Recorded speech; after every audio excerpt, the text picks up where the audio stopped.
Want to talk grapes? Yeah, let's talk grapes. Yeah.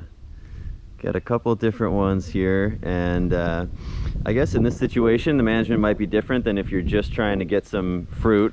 We're trying to get these things up onto the top of the canopy there and, you know, climb around and give us some shade. Yeah, and so do you know what varieties you have? One is buffalo, Okay.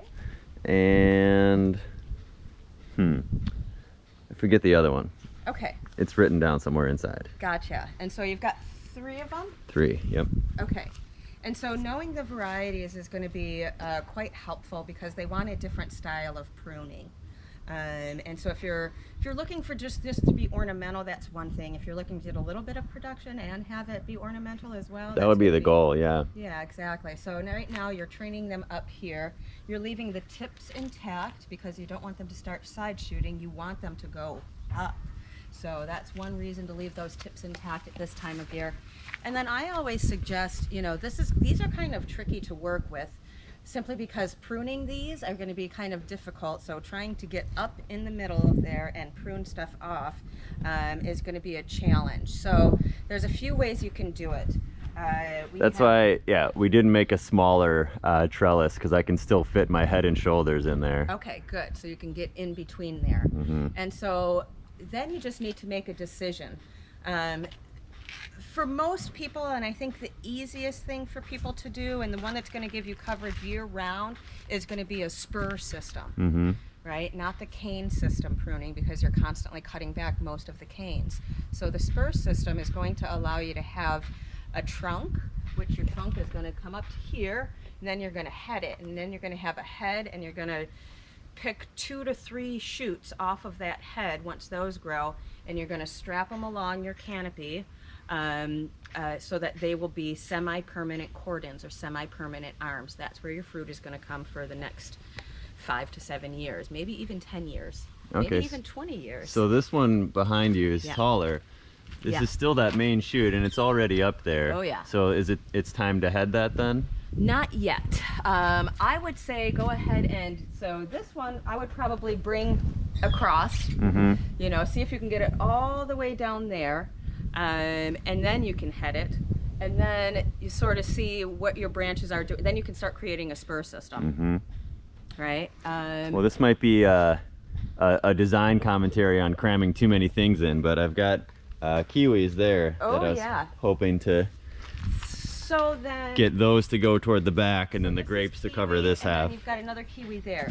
Okay, so you want grapes on this side and kiwi on that side.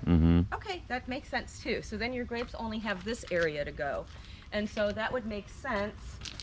One of these, because these guys are so close to each other, they're going to share the same post. Yeah, and they don't have to. That was just like a same thing, having a backup plan. Okay, cool. So maybe one of them comes around. Okay, here's a new style for you. This one gets all the way to the top and it goes across that way, halfway, and then you head it. And then those side shoots that come out will run with the beams. That was my initial idea, yeah. Yep, so then you'll have the side shoots that will come up, have them extend, you know, along those beams to the center. And then once that happens, you can head those, and then those shoots will have little side shoots. And then you head those in the wintertime to 2 nodes. That's how you form your spur system all along here. Cool. Right? And I would say this guy can probably get a new home somewhere. That way you're not trying to intermingle. I like to keep a lot of my plants separated so that I can tell who's who, and it's definitely really important for the male and female kiwis because they're pruned at different times of the year. So we want to make sure that we're pruning the females in the wintertime when they're dormant, and then the boys we're pruning right after we get all of their pollen, so right after the spring bloom. Okay. Yeah, we have one of each. And these are fuzzies? These are both Haywards, yep. Oh, okay. So you've got, and this looks like the male. Yeah. He's not doing as well. Males tend to not do as well. Yeah. Yeah, so that definitely makes sense to me. And how do you know that just from that it's the male? Just because the way it looks. Yeah. That one right, looks but a lot what healthier. about the? Oh, okay. Just that it's struggling more. Yep. And so you're basically going to follow the same rule that with the grapes. You're going to let this go up to the top. You're going to pull one cane down to the end, and then you're going to head it. It's going to have, or you're going to take it down the center. And then you're going to head it. It's going to have side shoots. You're going to pull all the way down to the end, head those back. For Kiwis, fuzzy, it's a little bit different. We're going to take that to 6 to 8 nodes for the fuzzy Kiwis.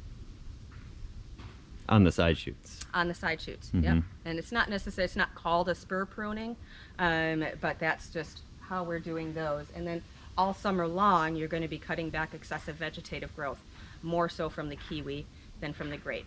You don't want these guys to commingle. It's just going to be a night. Right. Eventually, it could be a risky decision. Yeah, but you could take some shears up through the middle here and just cut them across Mhm. so that they're not commingling. So you were mentioning that depending on the grape variety, there's different pruning styles. Where do you look that up?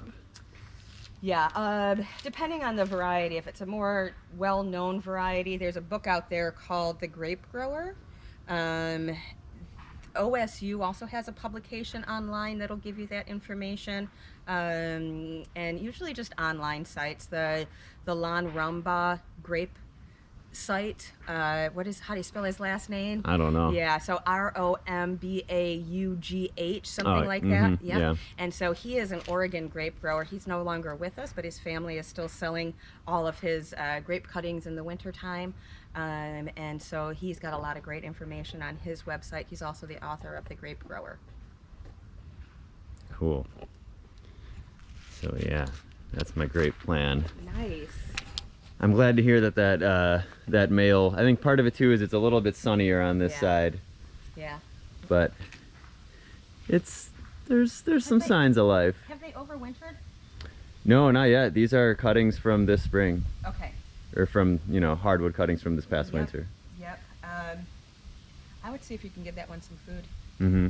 Yeah, give that one some food, and then over winter, make sure you have maybe some straw. Because from what I understand, the males have a hard time overwintering too. Okay. Females are usually pretty good. Great.